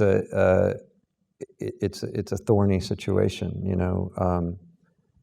The rules of the film were very clear, essentially we're with this character and for the most part a fairly arms-length objective point of view. We know what she knows when she knows it. We don't know what happened before, and so we have to try to read her, and that's a testament to Cate Blanchett and her performance. There's a scene with particularly I think almost the last scene with her and Sharon. The moment when she's saying your family, that's what you may be destroying. Do you remember adjusting anything there? And if your language to both of them at that moment? Yeah, that was a really important scene. The first time I spoke with Nina, again, like all of us, it was on Zoom, and I've told this story before, but this is sort of what happened, which is she said, "Okay, I'll do it," which I was thrilled because that was the only person that Cate and I really wanted to play the part. We hadn't spoken to anyone else. And she said, "But there's just this one thing I think you're missing. Or you might do a little differently," is what she said. She's very polite. And that was that scene. And so, she said, "I don't think you're getting at the heart of this. I think we need to sort of work backwards with this character. She's complicit. She gains power from her match. She gets her partner to do things with a feather, semi-innocently. She makes a suggestion, oh, there's a problem. She knows who her partner is. She knows her partner's a completion junkie. She knows her partner has no patience. She knows she'll just take care of it. So there's a benefit. There's a kind of understanding, this dance that they do, but it forms a third entity, that marriage. It's not just Lydia Tarr and Sharon Goodnow, it's them together, and there are rules. And what she really bothered about is she bothered about that maybe she had a dalliance or was thinking about having a dalliance or all that. No, what she's really upset about is you got in the way of business. We're running a company. We're partners, right? And that was a really important conversation because that really would be the truth in that. She's the concert master of a major orchestra. In actual fact, she holds more power than the conductor because it is a democracy. No matter what the character says, it is a democracy, and she's there by the grace of the orchestra. So she has a tremendous amount of political currency, and she's able to implement things through this avatar of Lydia Tarr, no pun intended, that she might otherwise not be able to. Got it. Words that you use, Joe, to if you want to change a performance, if you needed to, adjustment, what would you say?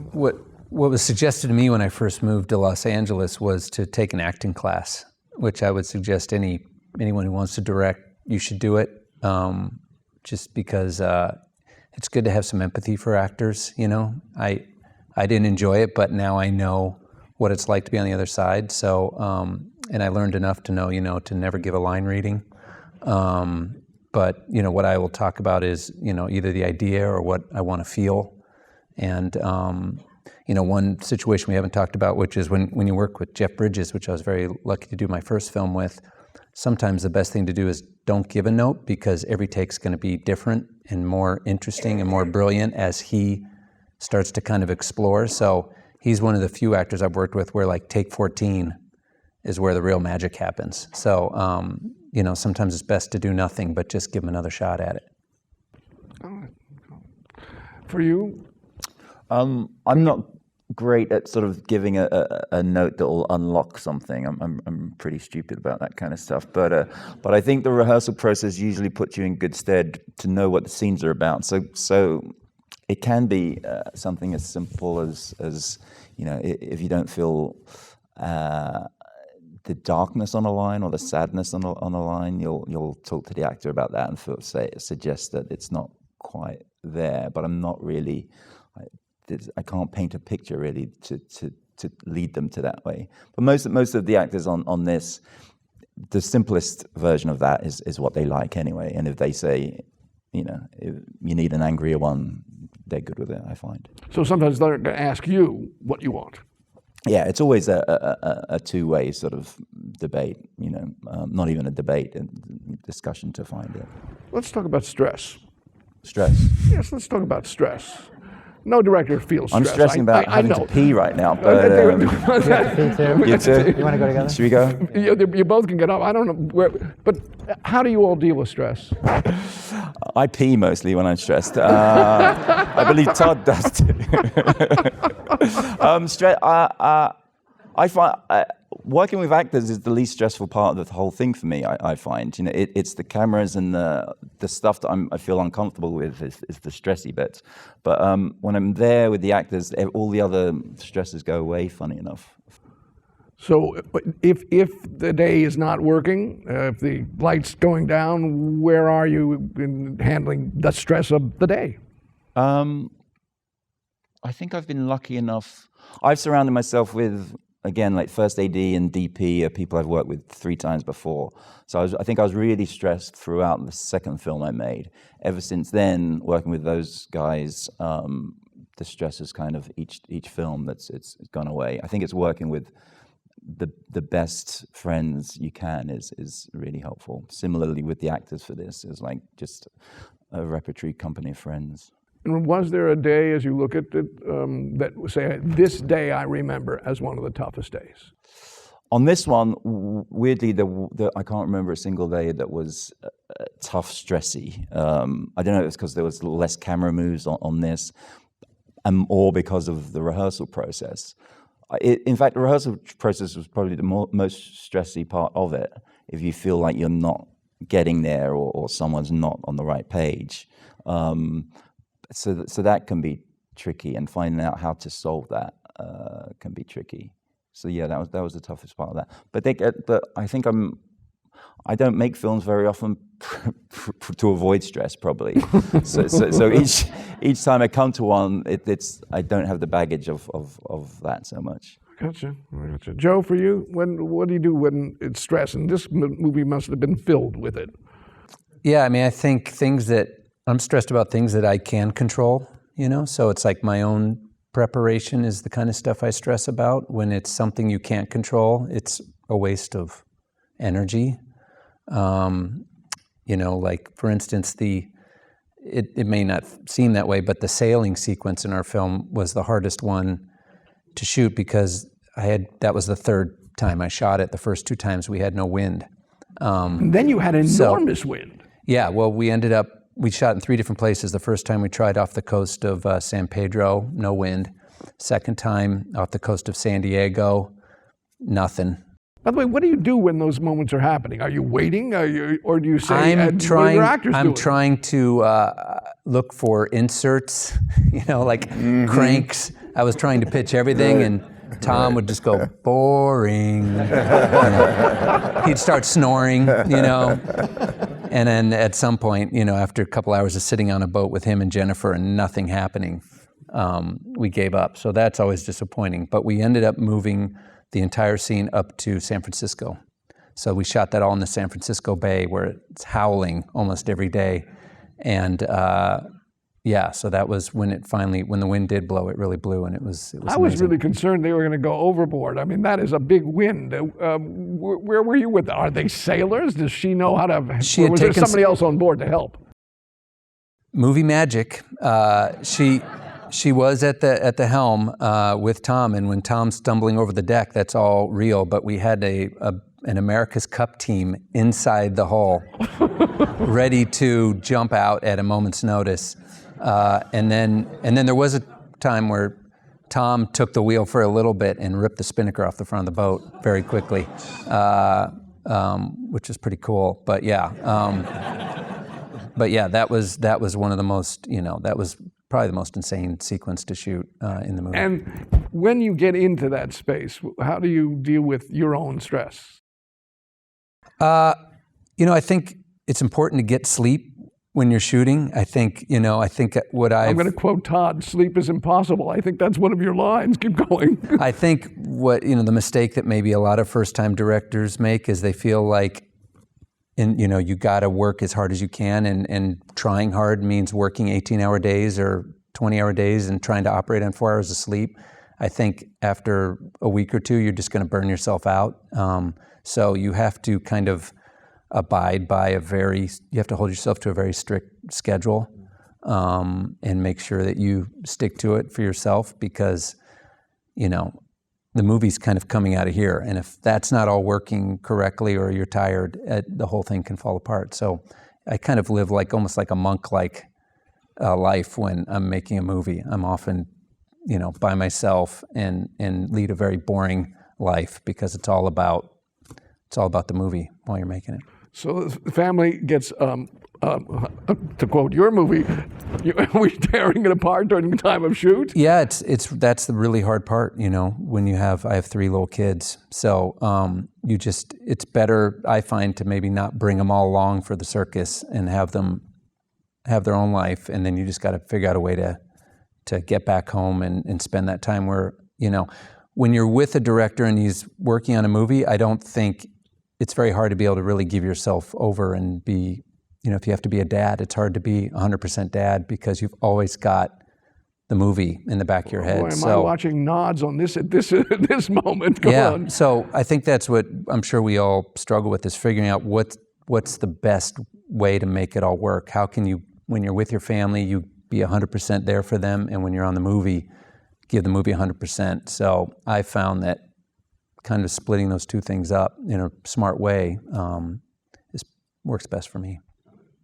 Todd, what about you? I was thinking there's this moment, you mentioned Schopenhauer, and there's this moment where Schopenhauer had said, life without pain has no meaning.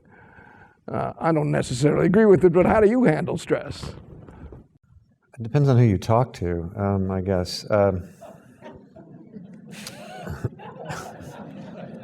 I mean, I like you're saying, I've always had, I've only made a couple films, I always had my family with me on those other films, and they knew well enough coming up, both my wife, Serena Rathbun, who'd been around films, and my children from early on, kind of knew that they were watching this ghost person walk around rooms and things. This was the first time I was utterly alone. And I lived very much a monk-like existence. I drove myself to work every day. I drove myself home every day. I did my own laundry. I did my own cooking. I did my own housekeeping. And I tried to keep to as much as possible to regular hours, because I'm at an age now where no matter what, I wake up at 5 o'clock in the morning. I can be in India, wake up at 5 o'clock in the morning, Australia, 5 o'clock in the morning, you know. So, and that is the thing, sleep. Can you get enough sleep to keep your head clear, to be nimble, to stay on your feet? Because it really is the loneliness of the long-distance runner, and that we all know that. You know, everybody that works on movies knows that. There's a very easy chance after 2 or 3 weeks, especially after all the prep, if you've prepped properly, to just be absolutely gutted. You know, and how are you going to get through another 45 shoot days? So end of days, if you haven't made the day, which is oftentimes a stressful moment, how do you handle it? I always try to make my days. I mean, I try to be really, I take pride in making a day. And unless it's absolutely essential that we come back and pick something up or try to pick something up on another day, I try to make the day. Barring weather, barring something else, I'm a real Calvinist that way. You know. Gotcha. Thank you. Stress for you too? Yeah, that's why you're together, right? Daniel's handles stress. It does make it a lot easier. Yeah. How do you handle it? And I feel like that's not necessarily unique in directing, but like we definitely, I think, get stressed out about different parts of the process, and I think over the years we've kind of settled into that too, and be like, okay, I know that like Kwan's gonna freak out about the screenwriting, you know, and he's gonna like doubt it, and I'm going to cheerlead at that point, and he knows I'm going to freak out in pre-production about it being unachievable and all the things we need and have to cut. But I think that's, you know, talking to other director friends, like they learn to lean on other crew members, and you do have to tap someone in sometimes in order to not go crazy or become mean. I think one of the most beautiful things that can happen to you as a director, I don't know if you guys have experienced this, you're halfway through the shoot, you've been working with these wonderful, talented people, and everyone is invested in your project, and they're there for you, and it's a beautiful thing when you take a step back and really think about it. And then there comes a moment where you give up on the movie, or at least on that day, and you say, I'm too stressed out, it's not going to work out, I'm going to compromise in this moment. And then suddenly your cinematographer or your production designer or your producer will come in and is like, no. This is going to be great, and we're going to help you in this moment. And they kind of take over and say, we're not going to compromise right now. In this moment, we're going to find a way to make our day, make this shot work, even if there's no wind, even if whatever the problem is, even in those rare moments where you allow yourself to give up as the director, you have your incredible family, your incredible team who believe in this film just as much as you do, and they kind of, shoulder that stress for a moment. And I think that's the only way you can make it through, multiple months of shooting for, it's just physical and it's mental and it's emotional, and if you're not shouldering that stress with other people, you're going to burn out and you're not going to make a good movie. Yeah, it's great to have a group of people that support you. Yeah, it's and beautiful. You inspire them to support you completely. Steven, stress. I use a large vibrating egg. I think that's the one you guys. I have a cigar that I don't smoke, but I hold on the set.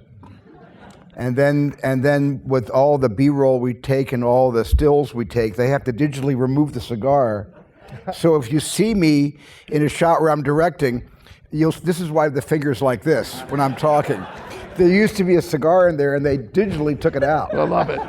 Because that's one way of alleviating stress. And but I think stress goes with the territory. I think stress is the biological rhythm of filmmaking, and I wouldn't know what to do without stress. I think I work better, I'm more creative, I have more energy in a stressful situation than I do when I'm not under some kind of stressful duress. It's not even duress, it's just the natural rhythm of what I do feels like a situation so unlike when I get home and all that immediately evaporates. It's no longer there. And also, I don't sleep very much when I'm directing. I get very little. I wish I could sleep more. I get between 4 to 5 hours of sleep when I'm actually in production, and on weekends I make up for it. If I'm only shooting 5-day weeks, I make up for it. But where will the time be? I mean, is everybody else asleep and you're up? I'm up. Yeah, I'm up. I'm probably watching something on television. But I just don't, because I've got too much stuff going on in my head. You know, I just got, and if something really is going to inform tomorrow's work, I immediately write it down. Most of the time, it's just trying to figure out what this animal is that is being, trained or is being created. None of us know what our movies are until we're smack dab toward the end of it. I've never known what my movie is in the middle of the movie. And I cut every lunch hour, every single lunch hour. I'm in the trailer or I'm in the cutting room because I edit as I film, because I often go back and do things again. If I can assemble something and I'm missing something that I need, the set's still standing. But I don't really know what it is I've done until I'm close to the end of a production. Well, oftentimes I think a movie tells you what it is. It does. It does. It is the same way actors will tell you that I didn't know who my character was until I came in for ADR and saw some of it in the ADR room. Oh, that's who she is. Well, I'd love to talk to you about ADR, edits, and sound, but I have one last question for all of you. How has this movie, making this particular movie, changed you, if at all? Steven? Well, it certainly made me feel that, and I'm not going to do this, but that if I decided tomorrow not to direct any more films, I would be completely filled up with the last 2 movies I directed, just these last 2, which were done back to back. I would be completely filled up. Don't stop though. But I'm not. No, I'm not gonna because I've got too many ideas, so I'm not going to stop. But that really what was it? It was the greatest honor and the greatest reward was in the experience of being able to go back into my past and make a movie that I think if my mom and dad had lived to see it, they would have been proud of. And I know my 3 sisters are proud of it. I haven't gotten into any trouble with any relatives or friends I grew up with so far. So far. I think that would be my answer. Daniels, how has this movie changed you, besides making you now known? Right. I mean, I think it's no exaggeration to say that out of everyone on the stage, we're the most surprised that we're here. You know, it's like, this has been,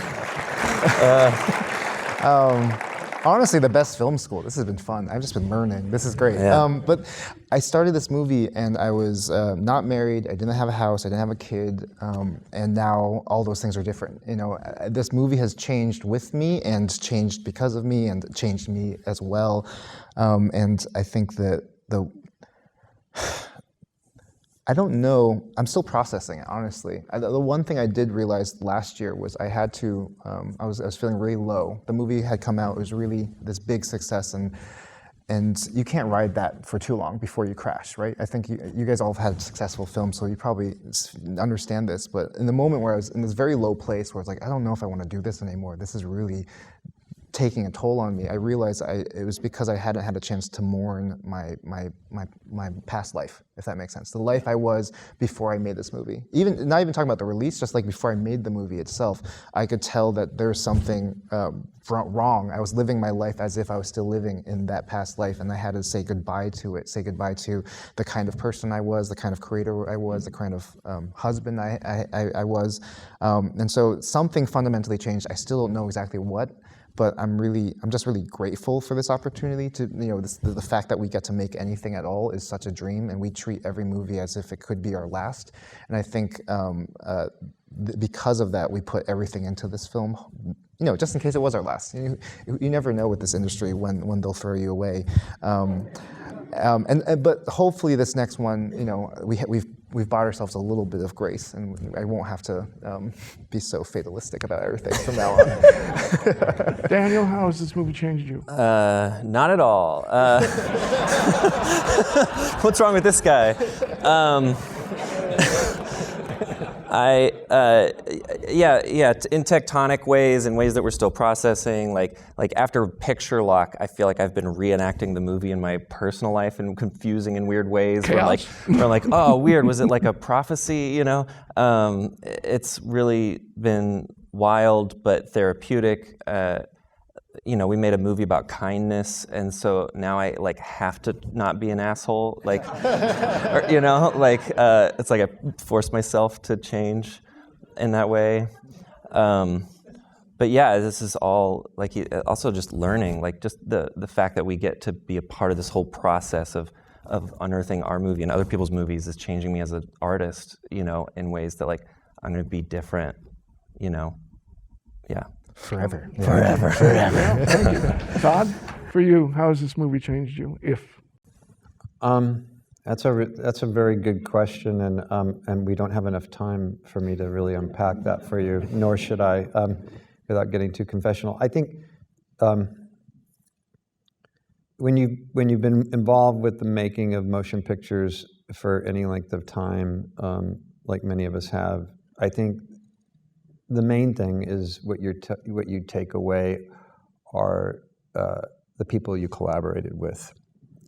You know, when you think about who helped you, you know, who really helped you, and how did you survive something, and then how did you manage to get everybody in the same tent doing the same thing, and the friendships that you didn't have before you made a film, and the people you've been allowed to be in conversation with who are so extraordinary on every level, you know,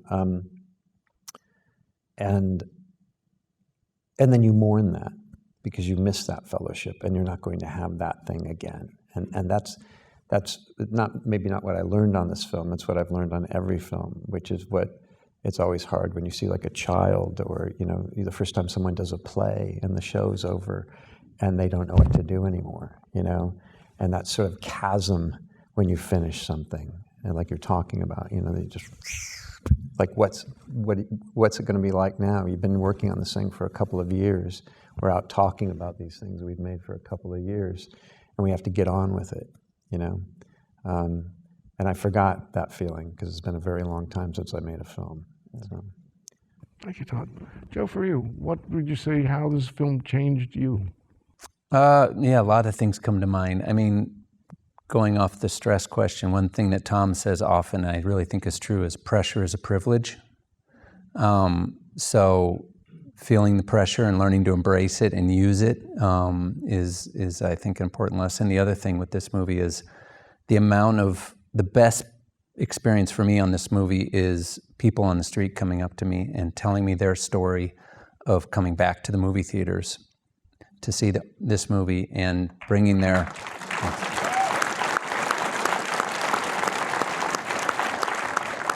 and often bringing a family member with them, whether it's their dad, their grandpa, or their kids. And what it really reaffirmed to me is there's nothing like going to the movies, and that's what I grew up with. So... the opening of your film, Steven. Yeah, with movies that he made. So, you know, just continuing to kind of dedicate my life to making movies for the big screen. You know, that's what I want to do. Got it. Okay.